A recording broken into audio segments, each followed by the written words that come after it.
कि हाइडेनबर्ग अगर यहाँ होता तो यूएपीए लग जाता उसका। नरेंद्र मोदी सरकार को मशवरा दे रहा लाइटर वेन में कि ये अंग्रेजी का अल्फाबेट ए बड़ा अशुभ है आपके लिए।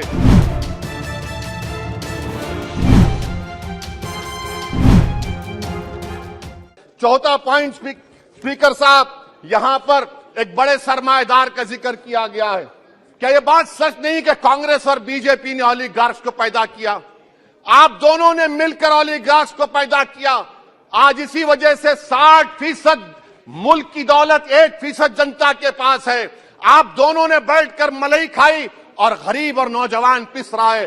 अरे बताओ, ये जो 28 लोगों की लिस्ट है जो देश का पैसा खाकर भाग चुके हैं या बैठे हुए, उसमें कोई मुगलों का नाम है क्या? कोई मुगलों का नाम नहीं है, मगर आप उस पर कुछ नहीं बोलेंगे। संडेस राज कंपनी है 15,000 करोड़ नाइजीरिया और केनिया की कोर्ट में जाकर कहती है कि हम हिंदू हैं, भारत को आएंगे तो परसिक्यूशन होगा। आपने कोर्ट में कुछ नहीं कहा, वहां पर एसआईटी आपने बनाई। मगर शुक्र है, मैं लाइटर वेन में कह रहा हूं कि हाइडेनबर्ग अगर यहां होता तो यूएपीए लग जाता उस पर। और सर, मैं नरेंद्र मोदी सरकार को मशवरा दे रहा लाइटर वेन में कि ये अंग्रेजी का अल्फाबेट ए बड़ा अशुभ है आपके लिए। डबल ए को आपने कहा कि बेटा फाइटर एयरक्राफ्ट बनाओ, बैंकरप्ट हो गया। अब कैपिटल ए को आपने 17 इंडस्ट्री दे दिए। हम पूरे विश्व में मार्केट कैप हमारा 5वें नंबर पर आ गया। सर, देश के प्रधानमंत्री से बताना चाह रहा हूं कि वजीर दाखिला का नाम भी ए से शुरू होता है। मैं खत्म कर रहा हूं। मैं स्पीकर चेयरमैन साहब, मैं सरकार से पूछना चाह रहा हूं कि क्या जनवरी 2024 और फरवरी में क्या ये सरकार थर्मो न्यूक्लियर ब्लास्ट करने जा रही है?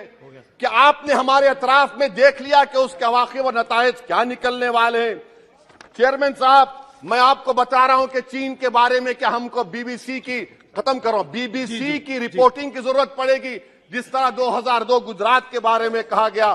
स्पीकर साहब, अक़लियतों के बारे में, मुसलमानों के बारे में एक शायर ने कहा था, आग से आग बुझाने को कहा जाता है, जख्म पे जख्म खाने को कहा जाता है।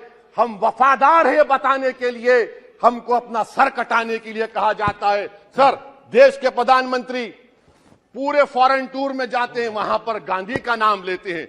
मुझे अप्रीहेंशन, खदशा इस बात का है कि इस देश में 2 बाबा कौम हो जाएंगे, एक सावरकर होगा और एक सौतेला बाबा कौम। कहीं आप महात्मा गांधी को ना बना दे तो सर मैं खत्म कर रहा हूं सर। इसीलिए मैं आपके जरिए से हुकूमत से मुतालबा करता हूं कि प्लेसेस ऑफ वर्शिप एक्ट को डिस्टर्ब ना किया जाए, मुसलमानों का अक़लियतों का बजट बढ़ाया जाए, बिल्किस बानो से इंसाफ करिए, चीन से मत डरिए प्रधानमंत्री, चीन को काट पर फेंकिए। शुक्रिया सर।